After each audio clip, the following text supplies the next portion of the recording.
председателе, почитувани пратеници, почитувани медиуми, почитуван мандатар, почитувани кандидати за министри, Република Северна Македонија вечерва ќе добие нова влада, гломазна влада со 24 членови.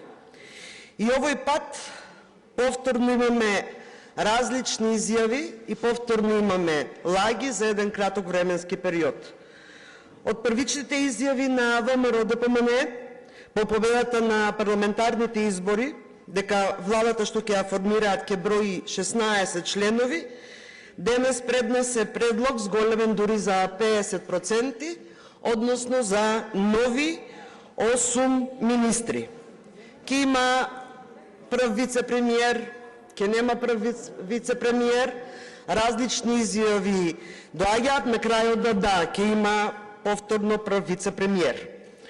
И очигледно е дека ЕСАП во Белата палата и надвор од неа не е ист, па се измислуваат нови министерства, се распарчуваат постоечките министерства, само да се задоволат апетитите на сателитите кои што се околу ВМРО-ДПМН, меѓутоа и на самиот ВМРО-ДПМН.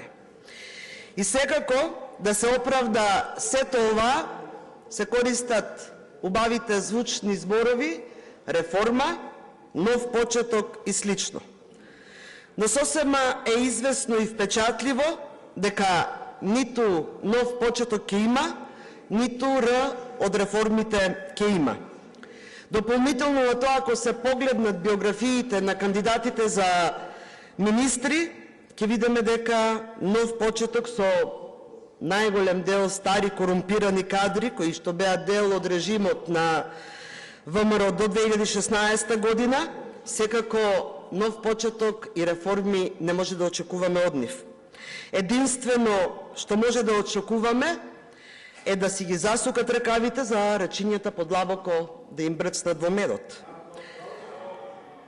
Кандидатот за министер за локална самоуправа е вежд во оваа техника и може да го сподели своето искуство со останатите членови на владата. Кандидатот за министер за транспорт и врски може да ги сподели искуствата од кавијар, дипломатијата во Азербејџан.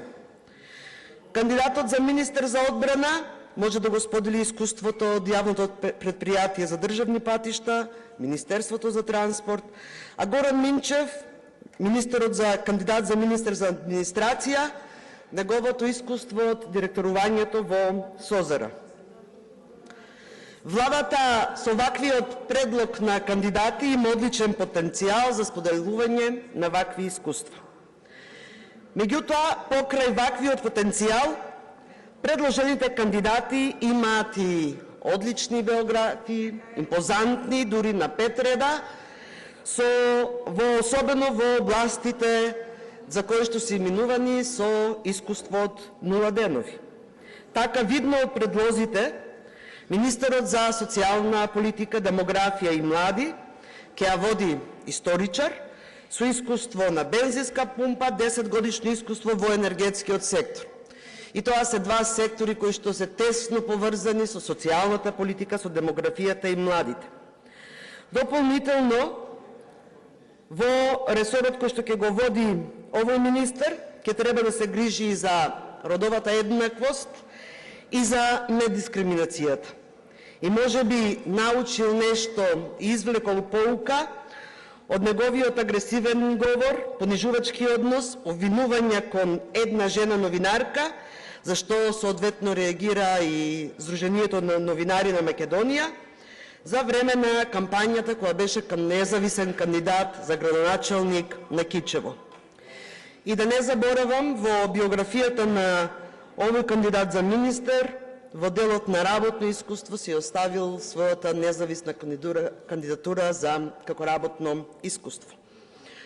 Трудовите политики, вработувањето, социјалниот диалог и економијата треба да ги води кандидат кој што има 0 искуство во оваа област и кој што исто така во својата биографија навел дека во работно искуство, дека бил советник во Советот на општина Тетово, председател на општина Тетово И замислете човек кој што не знае што е работно искуство, што е политичко искуство, треба да ги води политиките, трудовите политики, вработувањето и да носи, да ги спроведува реформите во овој сектор. Одличен избор. Секторот правда ќе го води уште еден кандидат со искуство во областа за која што е предложен од 0 денови. Искуство од 0 денови во системот на правда, со искуство во приватниот сектор, логистика и набавка, надворешен консултант на ФАО, ЮН Организација за храна и земјоделие, треба да ги спроведува реформите во правосудството и да гарантира владење на правото и на законите. Но како што наведува во својата биографија, отворен е за секакви предизвици и подготвен да превземе иницијативи и да води различни комплексни процеси, токму тоа најверојатно го прави погоден за да биде кандидат за министер за правда, да го укине судскиот совет и советот за јавни обвинители и да го уништи правниот систем во државата. Допред неколку години главен кадровик во Социјалдемократскиот сојуз на Македонија, денес сателит на ВМРО, ќе биде задолжен да ги смести партијските членови на ВМРО ДПМН во администрацијата. Генерален секретар на СДСМ, пратеник од редовите на СДСМ 6 години, директор на СОЗР, заменик директор на јавното предпријатие Водовод и канализација, е предлог за министер за администрација во владата на ВМРО. Способноста, како што наведува во својата биографија за управување со промени, вмрежување и градење контакти, ја применува од социјалдемократ да премине во десничар и да стане министар во десничарска влада. Ама очигледно за личниот интерес и образот и идеологијата ќе си ги продаде. И сега нешто за жената во центарот на вниманието, во центарот на македонското општество, како што стои во програмата. Од 24 членови во владата, 3 се жени, или тоа е 12,5%. Тоа е погубно и за жените, и за самото општество. Наместо да одиме кон унапредување на положбата на жените и поголемо вклучување на жените во политиката, ние процесите ги враќаме назад. И џабе председателката Гордана Силјановска-Давкова потроши 30 минути која даваше заклетвата дека ќе се залага за повеќе жени во политиката. Видно е од 3 жени во министерство, во владата, дека доаѓа време кога наместо да се унапредуваат правата на жените, тие ќе бидат уназадувани. И онаа што се забележува во програмата е преименување на родово базираното насилство во полово базирано насилство.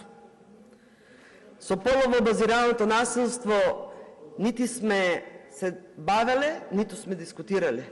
Со години наназад разговараме за родово базирано насилство, онака како што е дефинирано и во домашната регулатива, меѓутоа и во сите меѓународни конвенции кои што државата ги има ратификувано.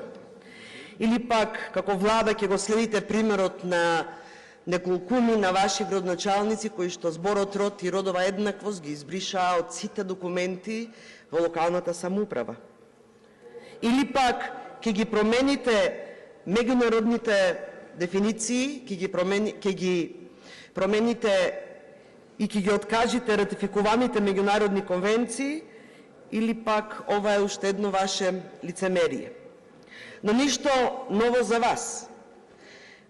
Вие, како што и вашето лицемерие го знаеме од минатото во однос на Истанбулската конвенција, во однос на законот за прекинување на бременност, така и не очекуваме ништо ново во делот на женските права и на родовата еднаквост.